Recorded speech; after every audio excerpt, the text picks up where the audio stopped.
I think if I hear you call me Becky one more time, six-pack, I'm gonna pop your tops. All six of them. Who are you?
Bonjour.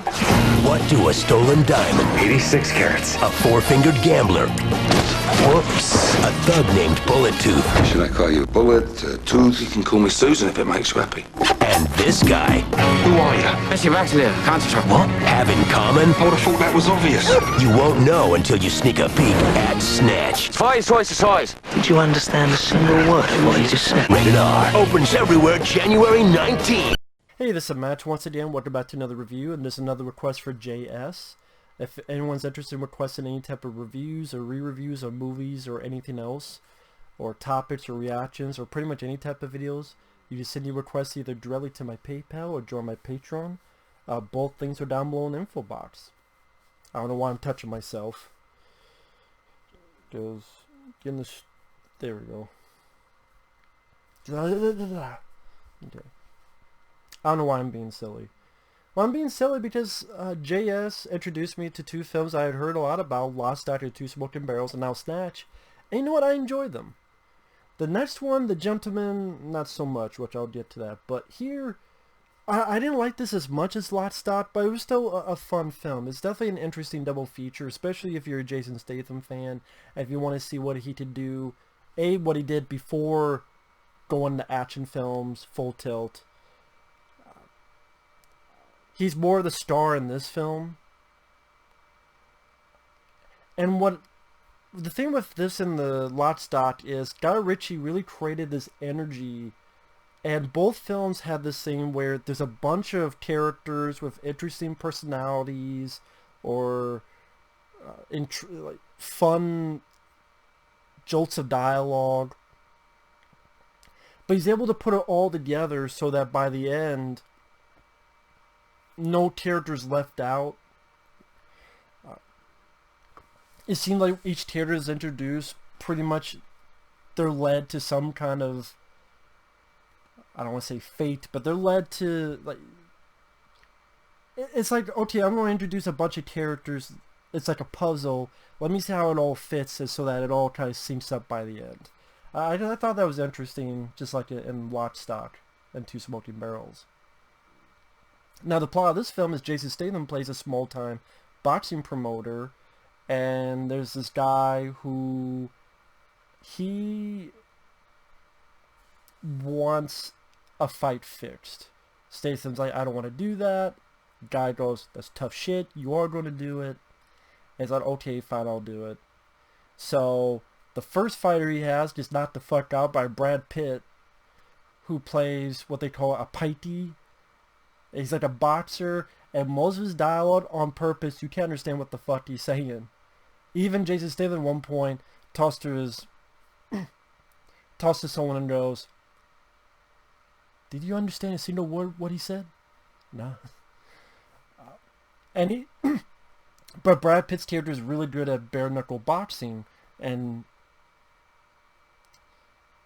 not the guy who was supposed to fight, so they get him to do it. He's like, okay, fine, I'll fight if you give my mom this caravan, this trailer.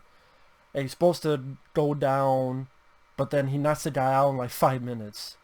So then they're in deep shit. While they're dealing with that, you have other stuff going on, dealing with this diamond, where Benicio del Toro is kind of in the marketing, but he's not in the film much. That's one thing that disappointed me. I thought there'd be a lot more Benicio del Toro. If he's in this for more than 10 minutes, I'd be surprised. He's not in it that much. And again, I found that disappointing. He plays a guy who at first is a diamond, and he's a gambler. And each time they mention he's a gambler, the director does this little montage to this music, Viva Las Vegas, which was kind of fun and interesting. But Dennis Farina, who I love as a character actor, he used to be a police officer in real life. Sadly, he's passed away. But Dennis Farina, I mean, he was in Striking Distance with Bruce Willis. He's been in a lot of stuff, and he plays a guy who comes from America to there to find this, and then later on teams up with Vinnie Jones, who kind of like in Lock, Stock, he's also another enforcer. But like I said in that one, Guy Ritchie knows how to use Vinnie Jones well. Whether just the way he gets out of the acting performance of Vinnie Jones, or the way the dialogue he gives the actor. Like he'll be being the shadow of someone in the door, and they'll go, bonjour, when he answers the phone. That turn of the switch. But you have this stuff with the diamond, and then you have this other group of people that robs this place, but trying to get this diamond that's in like a security box. But when they try to rob it, the clerk puts the doors closed, and one gets stuck. A guy gets stuck in the thing, and when it comes down, the girl takes it and starts shooting at them. Like stuff like that, I thought was rather fun. The head boss, I would call sort of the head villain in the movie. He's definitely a guy that has a way with words. Like when he talks about, do you know what nemesis means? A rightful infliction of retribution manifested by an appropriate agent, personified in this case by an horrible cunt. Just the way he did a lot better than me. Just the way that guy, he worked well as the villain. He was definitely an interesting personality. And then you also have the group that was trying to rob the place, the bank. They also have this dog, and then the dog follows into the plot because he may or may not have swallowed the diamond. It's definitely a movie that, again, as you watch it, you're going, where is this leading up to? But yet not in a bad way, because sometimes you say that, it's like, this movie's so directionless, and you just don't care. This is the opposite. I did care, but it's not the typical go on the straight and narrow path. It's kind of like this. I'm like, okay, I didn't see that coming. And, oh, okay, there's that. So that's for me. It's interesting in that state. Like getting more into spoilers. Starting out spoilers. When Dennis Farina and Vinnie Jones and this guy, well, Jason Statham and someone else was in another car. Threw something out, they hear a crash, and you're wondering what's the deal with that. Sometime later you find out that Dennis Farina and Vinnie Jones was in that car, and that's who crashed. And then this guy in the back that was looking at a sword, he's been impaled. And then this one guy that they had in the trunk, he got out, and he got just hit by a fucking car out of the blue. And later on, Vinnie Jones keeps shooting him, and he won't die. Then he tries to shoot this guy, and it's out of bullets, and then Vinnie Jones is like, you lucky bastards. Like the way he said that. The dog ate the diamond. Open him up. What do you mean, open him up?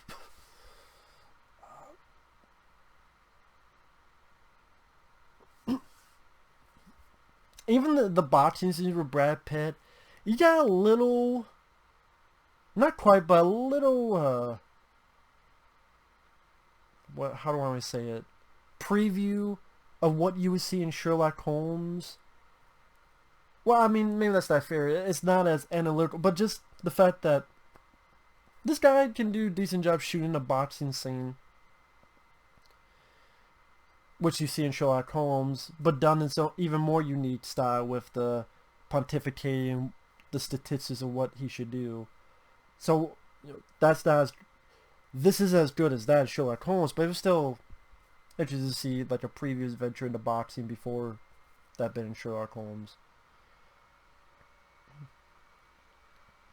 And at the end, there's more spoilers, like how the dog is with this one group for a good chunk, and then near the end, Jason Statham and I believe it's his brother. It's like the cops are there. What are you doing here? And then there's the dog. Oh, we were here with we're taking the dog out. And then when they get the dog, and they're driving by, the people they see it, and the look on their face when they see the dog is like. That's what I mean. The way all these characters get introduced and how they sync together. Like I said, Last Stop felt like it had even a bit more energy and pacing. Faster pacing compared to this. And being disappointed that Benicio del Toro, who I do like as an actor, that he's not in it that much. I felt like maybe he could have been utilized more. That's some of the only few disappointments I had with it, but it's still rather funny. I mean, when Dennis Farina comes in, shut up and sit down, you big bull fuckers. I mean, stuff like that. The cast works well. The dialogue is quick and fast. The movie's interesting to see like where's that exactly going, and it's a pretty decent follow-up to Lock, Stock, and Two Smoking Barrels. The next film, The Gentleman, not so much. Like I said, and I'll say it again in that one I felt was boring.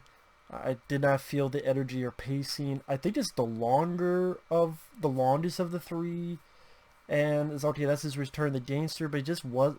Matthew McConaughey's character I found to be a bit low-key compared to stuff I've seen in this and lots. That one was a lot less fun, a lot more boring. And that's just my opinion. But yeah, we all like Snatch, right, guys? Smooth Snatch, hairy Snatch. I feel like Cheech Marin and From Dusk Till Dawn. Did you find pussy cheaper to Wells? Fuck yeah. All you pussy lovers. I can play that role for Dusk Till Dawn.